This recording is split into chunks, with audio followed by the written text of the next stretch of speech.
Welcome to Partnerships for Profit, the podcast where we bring you inside the world of joint ventures, strategic partnerships, and powerful collaborations. Each episode, you'll dive into conversations with top entrepreneurs, visionaries, and business leaders, unlocking the secrets to building profitable relationships that drive growth and success. Whether you're looking to expand your network, find new referral partners, or scale your business, you're in the right place. Let's get started.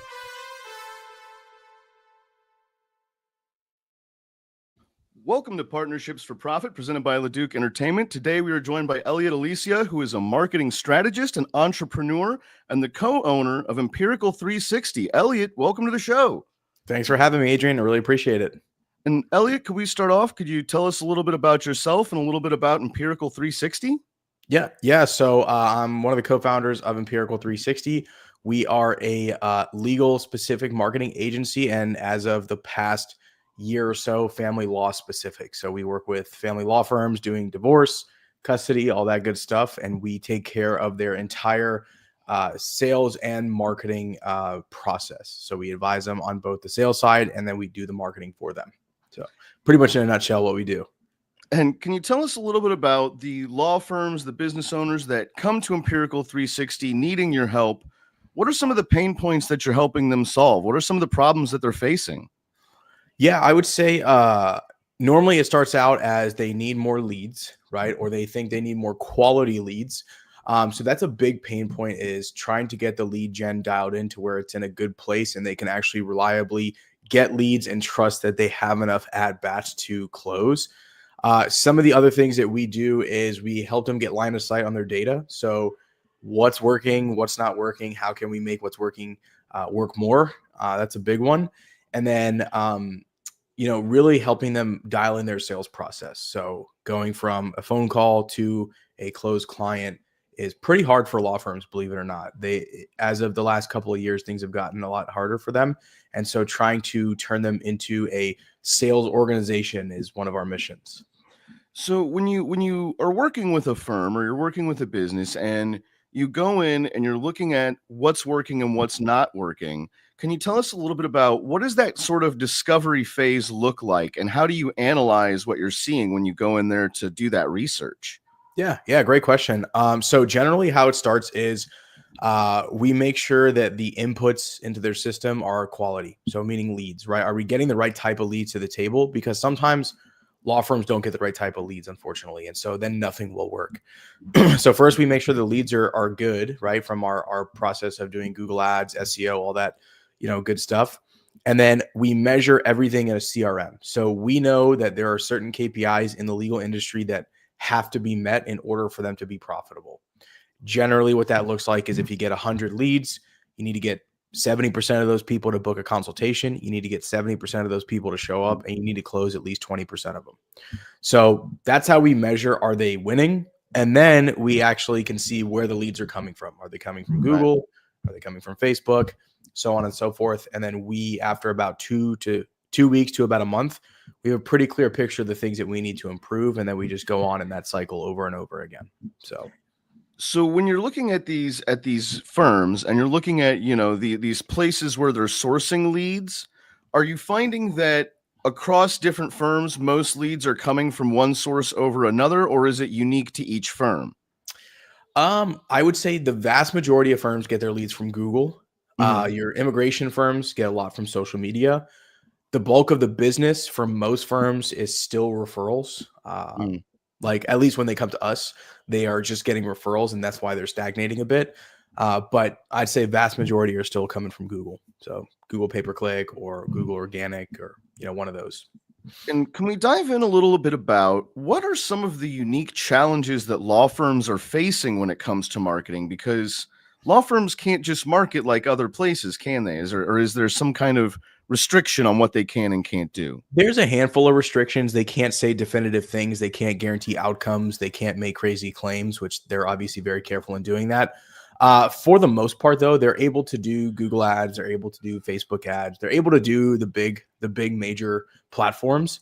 I would say the biggest struggle for law firms is not in getting leads. It's in managing leads and closing them. It's not necessarily for some of them it is getting leads, right? But once you're past the $1 million a year mark, It's more so about where are the leaks and where's the big problem? What's the bottleneck holding them back from growth? It's generally not leads. It could be, but generally they can get a lot more bang for their buck if they tighten up their processes.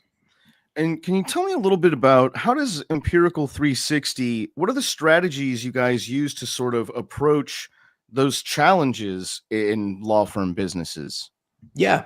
So first thing is we try and obviously get their marketing right. We need to be able to trust that the inputs into their ecosystem are quality. And so we do like to obviously do that for them. So we do Google ads, local service ads. We then do SEO, and we have video marketing that we do for them.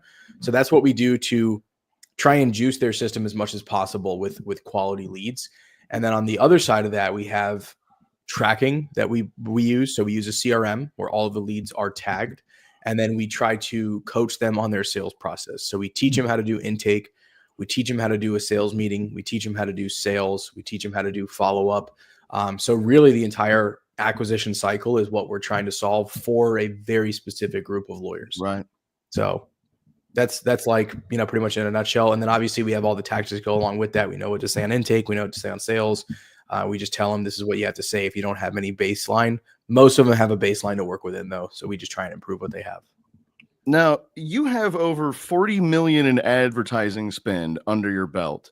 Can you tell us a little bit about what you've learned along the way to get to that number, and a little bit about the strategies that you are using to consistently deliver these results for your clients? Yeah. It's actually over 100 million now. Oh my God. We're over 100 million in ad spend at this point. And so I would say that the things that stand out to me the most in spending that much is segmentation helps a lot. Being able to see what segments are performing in your accounts or within your market. And then simple scales and fancy fails. I know that's one of those cliche things, but we try and keep our structure as simple as possible. So we don't have a lot of moving parts, right? And we don't make lots of changes in our ad accounts. Generally, like people will like day trade an ad account. We're more so of the, at least in Google, slow is steady, slow is steady, whatever, you know what I'm trying to say. Right. We want it to be pretty much like a smooth process. We don't like to make knee-jerk reactions. So we rely heavily on the data that our clients give us. And when you are building out these strategies, do you find that it's, that there are tried and true methods? Is it a one size fits all approach, or is everything highly tailored and highly custom? So since we've specialized so narrowly into family law as of right now, we have other practice areas. They all follow a very similar playbook. So we have a certain structure that we roll out with because that thing is benchmark over years and years of spend. And then from that benchmark, once we establish the benchmark, we will then iterate from there. But we don't like to deviate from that starting point because we know that starting point alone can drive a lot of success. And then from there, it should only get better. So for the most part, it's not a lot of customization at this point, unless we're taking advantage of a business strategy of the clients. Like they like one type of case versus another. That may change a little bit about what we do, but the way in which we go after it is very much the same. And it's interesting you brought up family, and I was just wondering, am I correct in saying that your brother is also involved in Empirical 360 with you? So he's the other co-founder, and my dad's a co-founder. So 3 of us. So do you find it more rewarding, more challenging because essentially Empirical 360 is a family business, right? Yeah. Yep. Do you find that more rewarding? Do you find that challenging? How does that impact what you guys it's definitely do? a lot more fun. I always say to people, if they're solo entrepreneurs and they run a business on their own, like kudos to them, because it's hard with 3 people. I can imagine 1. So like, it's definitely easier to have people obviously that you can trust and people that you can have very open conversations with that are not going to get offended when you disagree. And so for us, it's been great, right? I know for some people it's not, but for us, it's definitely been really, really fun. And it's been much better as far as just having a team, Are there any challenges that come with it at all, or has it all just been good?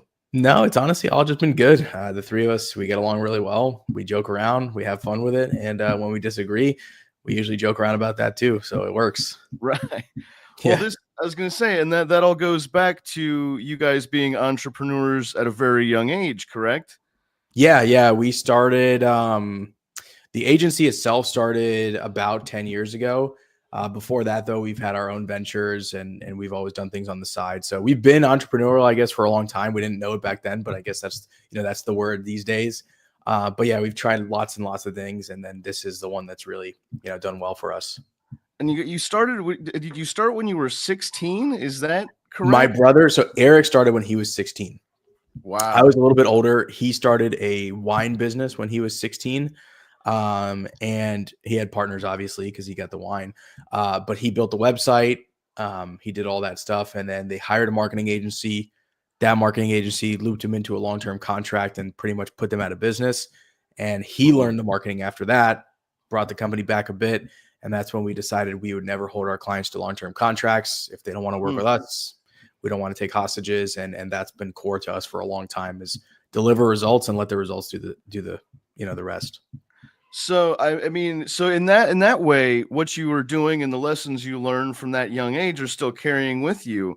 Are there any other ways is there anything else that you learned from that young entrepreneurial experience that is still being carried forward?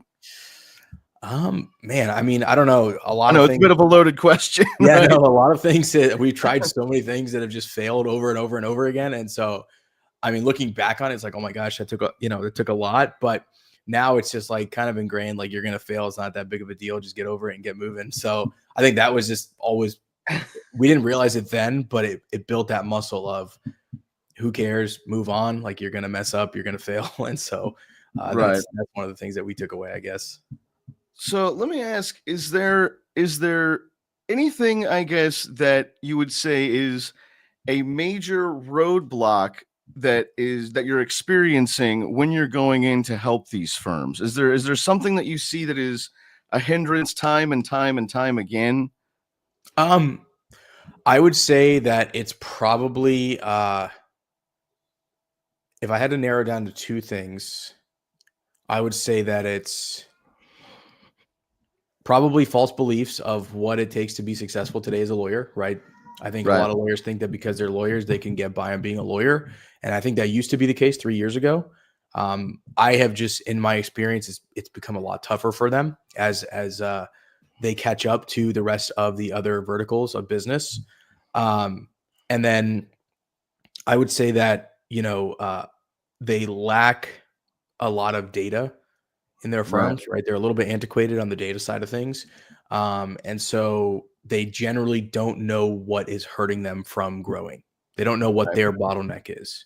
And so helping them identify that has been a lot of fun. And then it's very rewarding when you do, deconstrain their business and then they grow really, really fast, because so many of them can grow really fast if they had the right tools. And so that's kind of our mission, right? Is to give them those tools and hopefully they grow and have the impact that they want to have and all that good stuff, right? Well, you mentioned them having, antiquated data, not enough data. Right now, everything that is sort of the new technology that is emerging on the scene that everybody's talking about is AI. Yeah. Do you think that AI tools are going to help with data collection and interpretation of data for these firms? Or I guess my question is, how do you see AI technologies impacting law firms' operations? I think that in the next few years, it'll have some big impacts. I think in the short term, I think doing AI for AI's sake, like trying to find a reason to use AI, kind of hurts them a little bit because it's shiny and they want to use it no matter what. And I'm a believer that yes, it's needed and it's going to be amazing, but don't cut out the human interaction to your clients, right? Especially in family law. These are people going through a really hard time, and you can't AI chat them up. You got to talk to them. And so to me, there's still service-based businesses, and the core of a service-based business is service. So as long as the service doesn't get hurt, I don't see them getting hurt too bad. I think as generations pass and people get used to AI agents, that won't be a thing. But with this current generation, I think it's a fine line, right? Use it where you can, but don't force it is how I feel about it. Even in our business, is how I feel about it. Can we talk a little bit about the fact that you were also an author? Yeah, with Calculable. I'd like to talk a little bit about Calculable. Now, in the book Calculable, you define a very clear method, a very clear strategy. Now, I don't want to give away the book, but I was hoping that maybe you could, peel a little bit of the onion back so we could see what's that about. Yeah, so pretty much just if you ask anybody, right, if you had an ATM that was reverse where you put in $1 and you get out 10, how many times would you press that button pretty much? And the answer should be as many times as you can. I'd jam every dollar I had into it, right? And that is essentially what law firms have. Whether they know it or not, they have a system that is very easy to scale with a predictable source of leads. And so, like I said, I've spent $100 million in ads. A lot of that is Google. I've been running Google ads for 10 plus years now. And people say that it changes all the time. It hasn't changed that much. They just like to say that because agencies like to say that. But the reality is every single month in a lawyer city, thousands of people are searching for their service. And if you know how to capture your slice, you can do that every single day, all day. And so that's pretty much what the book is about, right? Is a repeatable system for predictable revenue. And they all have access to that in Google ads and local service ads now, which is amazing, right? They can just turn this thing on and tomorrow they can fill up their calendars if they know what to do, right? I don't want to make it sound easy, but if they turned it on and they had sales skills, they could do that. So it still blows me away that that's possible. At what point did you realize that you wanted to write a book or needed to write a book and get this information out there? Yeah, I mean, it was, books are just a great way to, position yourself and provide value. And so that's when we were like, okay, maybe we should put a book out there and run it in a funnel and do all that good stuff. And so for us, it was a way to just get the message out on another medium. I've done webinars on the same topic. I've done lead magnets on the same topic. Some people prefer to read. And so I think just making it accessible to your audience, how they like to learn, is really the big part. And books are still very popular with lawyers. So right. That's why we did it. Yeah.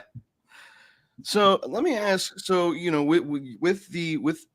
all the businesses, with all the entrepreneurial things, with Empirical 360, with helping these law firms, helping family attorneys, having this family business yourself, writing this, book and getting this information out there to help people, it sounds like everything that you do and everything that you're doing is about helping people, is about helping them grow their business, helping them grow their firm, helping them learn.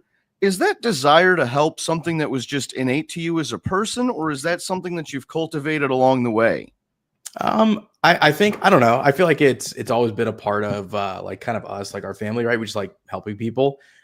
Before this, I was going to go in the medical field. I was a nursing assistant. And so I'd clean people up when they went to the bathroom. I'd feed them their dinner. And so it's just always been kind of a part of it. But I do enjoy helping with the skills of marketing and sales, right? Because now these people can, provide for their families, and then they help the families that they help. And so it is cool to see in person. You lose track of it in virtual, world.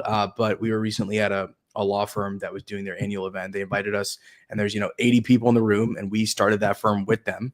We don't own it, but he started it from scratch, and we were their marketing company.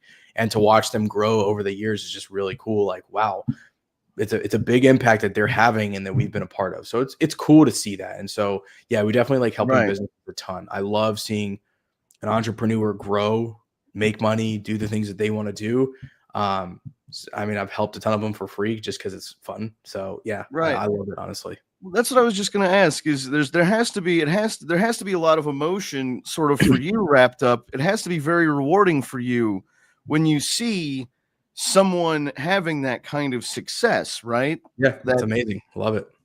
Could you share with us maybe a story that really particularly stands out in your mind when you think back of an individual or a business or a firm that you helped, that you really saw a transformation in as a result of your aid and guidance?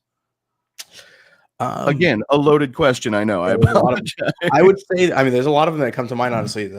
Our clients are great. I would say that one that really comes to mind is a firm that we've been working with for a while now, about a year and a half or so, maybe 2 years. They were just always in kind of survival mode, right? And I remember saying to them, like, look, we're not thriving, we're surviving. What can we do to thrive? And they made some structural changes to their sales process. They took the leap of faith. The person who did it really started doing well. And honestly, she just never looked back. Like they went from 2 to 3 new clients a month to like 18 last month, which is a very big jump for a smaller firm. So watching that transition happen and then them continue to make the right decisions and do the right things is just really cool. So she gets, to hire more people. Right. She gets to own her business, like all the things that come from it, of her just doing like that one thing right. It was just really cool to see. There's a lot of those, honestly. A few of our clients they've made switches internally that we had nothing to do with, but we were along for the ride, Right. and they blow up, and it's really cool to just be a part of it. So like, that's kind of what, it's always fun, because then it just reinvigorates the team, reinvigorates us. And so, yeah, we love seeing it, honestly. Right. Yeah. And say somebody listening, somebody out there is looking for that transformation, right? With the exception, obviously, number one being calling Empirical 360. What would be the number one thing that they could do or change or examine or look at in their own business to see maybe this is a hang up? What would be the number one thing that you think somebody could change or re-examine to kind of get a transformation of their own? What would be the number one, I guess, what's step one? Yeah, I mean, in my opinion, and you can take this for what it is, I would say that people try to do a lot of new things because they're exciting, and generally it's the boring stuff that makes you all the money. And so I would say, whatever's working, do more of that. Is like, Right. like that's the easiest thing to do. It's not the answer that people want to hear, unfortunately. Or if you don't know what's working, find out what's working and then do more of that. So data, and then once you have the data, go double down on what's working. Right. If you're stuck, right? Generally, it's like, it depends what size business too, right? If they're new, it's very different than if they're already established. But yeah. Well, and what does it look like? What does it look like if a firm could use the help of Empirical 360? What does it look like if someone needs the help of a business like yours, but they don't seek it out and they just keep doing the same thing day in and day out without really addressing the problem? What does that look like? Yeah, I mean, I've never seen, so it's like a lot of law firms, they don't necessarily just go out of business, but they just struggle and struggle and struggle and struggle. And it's like this never, and it's like, I heard it best described as like eating soup with a fork. It's like you're hungry and you're just not getting full and you're working really hard. And so, if it is marketing that's their problem, right, and not something else, and they don't address it, I think a lot of firms will be going out of business, in the next few years. It's just, the landscape has become so competitive, and firms that are like, I call them legacy firms that have run off of referrals, and that has carried their business forever. Those are starting to dry up because the younger lawyers who are a little more savvy and who are a little more, risk, they have a little more risk appetite. They're starting to steal market share. And so, it's getting harder for sure. I have felt it in the last 2 years. It has completely changed from how it was before that. Completely, at least for some firms. So here's I guess an interesting question is, where do you see the market being in 5 years down the road, in 10 years down the road? Where do you think the market's going to go? I have no idea. If I gave you, it would be a complete guess. With AI, I was actually thinking about that this morning. I think some practice areas are going to change dramatically if cars are driving themselves and accidents aren't happening. What is that going to do to PI? What is that going to do to DUI? I don't think AI is going to change criminal activity that much unless they can predict who's doing the crimes. But for family law, the good thing is the court systems are pretty also slow to change. And so I don't know how long that change will happen in. Right. But I'm sure that AI, divorce, and family law will eventually become almost an equation, and then AI can do it. But I think that just because each single state has their own set of rules, and then each county even has a different way of doing things, that will be really slow to roll out. Not that that's a good thing or a bad thing. I just think it'll be slow. So I have no clue when it'll happen, but I'm sure something like that will happen. And I want to touch on one last thing before we wrap up here. You are a black belt in jiu-jitsu. Yeah, black belt. That's how I have this. You see this scratch? I just got that this morning. It was bad. What'd you do? What'd you do to yourself? What did somebody do to you? Yeah, it was my coach. He got upset. He just mauled me after that. So yeah, black belt in jiu-jitsu is fun. I love it. It's great. And can you talk a little bit about maybe some of the lessons that you learned along the way, achieving that goal, getting that black belt? Are there any of those lessons you learned that are applicable to the business world? Yeah, I mean, I would say the one that comes to mind the most is well, there's a few, but the most boring stuff is generally what you need to do to get better. So in jiu-jitsu, it's reps and reps and reps and reps. Right. Not very fun, but that's what gets you better faster. And then consistency versus intensity. So the most consistent people are the ones who end up black belts, and then the people who go gung-ho in the first day and they're there 5 times that day, they tend to peter out, and you don't see them after the first couple of months. And same in business, right? You go crazy, you do all this crazy stuff, and then you're like, you know what, forget this. So I'm a big believer in just start slow and be consistent, and then let consistency carry you through for both, especially in jiu-jitsu, because all you do is get beat up for the first year. So it's not very fun. I was going to say, in all things in life, that's a pretty good motto. Is consistency is key, right? Yeah. You're going to get beat up for a while, and then hopefully you get to do some of the beating. Hopefully. So, yeah. Well, Elliot, this has been an absolutely great conversation. If anybody out there listening could use your services, could use the help of Empirical 360, how do the listeners find you?